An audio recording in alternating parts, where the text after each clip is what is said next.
Hey, how's it going, guys? MrBossFTW here, and in today's Grand Theft Auto 5 video, I'm going to be talking to you guys about what I'd like to see with the updates, features, and changes that Rockstar are going to bring to the Ill-Gotten Gains DLC Part 2 in Grand Theft Auto Online. So the second installment of the Ill-Gotten Gains DLC comes out next week, July 8th, and Rockstar has already announced a lot of the content that's going to be coming out, whether it's new weapons, a lot of the new cars, certainly new clothing, but what they don't tell us is what they add into the game, like different features, changes, and anything that might appear on the patch notes. And that's what I'm going to be talking about today, kind of like a pseudo wish list of what I'd like to see Rockstar add in Ill-Gotten Gains Part 2. So I'd love to hear from you guys in the comment section down below. What would you add or take away from my list, and what would you like to see Rockstar implement or change in Grand Theft Auto Online when this DLC update does launch? With out of the way, let's get started. So the first thing I'd like to see, and I think this is a very popular choice, that would be a fourth property, or at least a fourth garage. Rockstar is adding more vehicles, and honestly,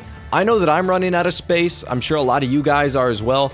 30 vehicles isn't cutting it anymore. I know that a next garage would be much appreciated, because honestly, if I'm gonna have to get these vehicles, I'm gonna have to delete or get rid of vehicles that I already have in my garage, which I certainly don't want to do. And I know a lot of you guys might be facing the exact same dilemma, where you've got cars and all three of your garages are full, and you know that this DLC is going to provide 4 or 5 more vehicles that you're going to have to buy. So that just means you're going to have to get rid of more cars. So hopefully Rockstar knows that our garages are starting to pile up, and a fourth garage, or apartment for that matter, would be much appreciated. The next thing I'd like to see is kind of like an add to cart checkout option in the Los Santos custom shop. I don't know if that's the most appropriate term, but basically a way for Rockstar to not charge you until you finally leave the Los Santos custom shop. I'm sure you guys have done this, whether you're experimenting with paint jobs, or you're trying to see, you know, what colors might look best, or you're just changing up options on your car.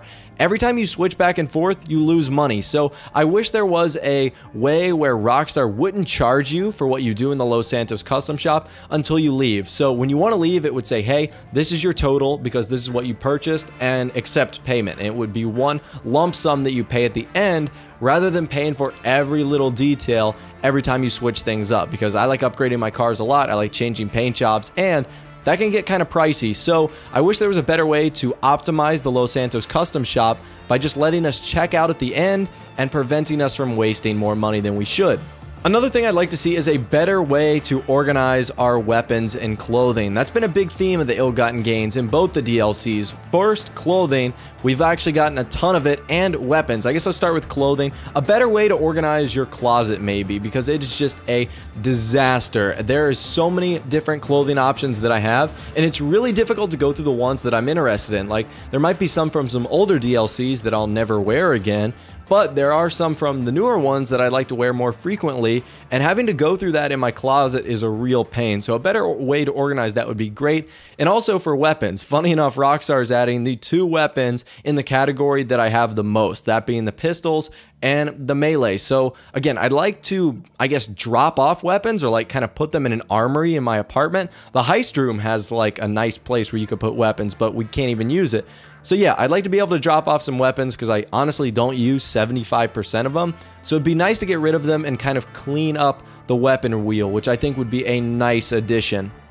This one's kind of random, but I'd like to see the cargo bob return as well. I really don't know why that was removed, and every time I find myself needing one, you have to play Russian roulette as if it's going to spawn at the airport or any one of these locations. So I'd like to see the cargo bob return. And finally, I'd like to see new apartments in locations like Vespucci Beach and also Palito Bay and Sandy Shores. 10-car garage apartments, because honestly, the houses out there, whether it be Vespucci or whether it be Palito Bay or Sandy Shores, are kind of worthless. They're not very good as compared to the ones in the cities. And I know geography does make sense. You're going to find the nicer places in the city rather than where Trevor lives in a trailer park.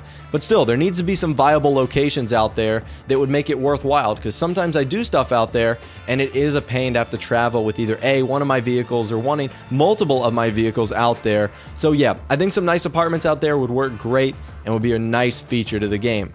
Anyways, I'd love to hear from you guys in the comment section down below. What do you think of some of the changes that I'd like to see in Grand Theft Auto Online with the Ill-Gotten Gains Part 2? I'd also like to hear from you guys in the comment section down below on what you would want to add. Once again, if you did go on to enjoy the video, a like rating would be awesome. But more importantly, subscribe to my YouTube channel by hitting the red button below this video, and you can catch all my daily GTA 5 videos and the Ill-Gotten Gains content Part 2 that I'm going to be doing on my channel. With out of the way, guys, like I said, thanks for watching. Take care, and I'll see you guys in the next video.